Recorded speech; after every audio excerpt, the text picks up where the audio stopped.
நரேந்திர மோடி இந்திய பிரதமராக தொடர்ந்து 3வது தடவையாக பதவி பிரமாணம் செய்யும் நிகழ்வு இன்று இந்திய ஜனாதிபதி மாளிகையான ராஷ்டிரபதி பவனில் இடம்பெற்றது.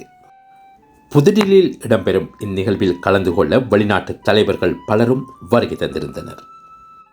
இந்தியாவின் புதிய அரசாங்கத்தை நிறுவுமாறு ஜனாதிபதி திரௌபதி முர்மு நரேந்திர மோடிக்கு அழைப்பு விடுத்திருந்தார்.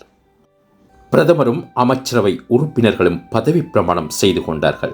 புதுடில்லியில் உள்ள ஜனாதிபதி மாளிகையான ராஷ்டிரபதி பவனில் பிரதான நிகழ்வு இடம்பெற்றது. இந்நிகழ்வில் சுமார் 8000 பேருக்கு கலந்து கொள்வதற்கான அழைப்பு விடுக்கப்பட்டிருந்தது. இந்த பதவி பிரமாண நிகழ்வை முன்னிட்டு புதுடில்லியில் விசேட பாதுகாப்பு ஏற்பாடுகள் மேற்கொள்ளப்பட்டன.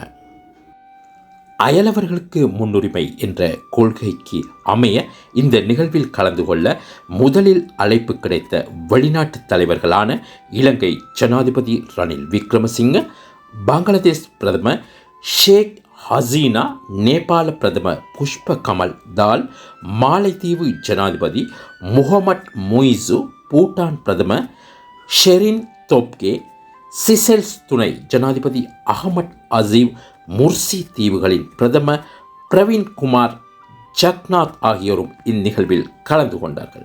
இந்த பதவி பிரமாண நிகழ்வு இன்று மாலை 6:30 தொடக்கம் இந்திய ஜனாதிபதி மாளிகையில் இடம்பெற்றது.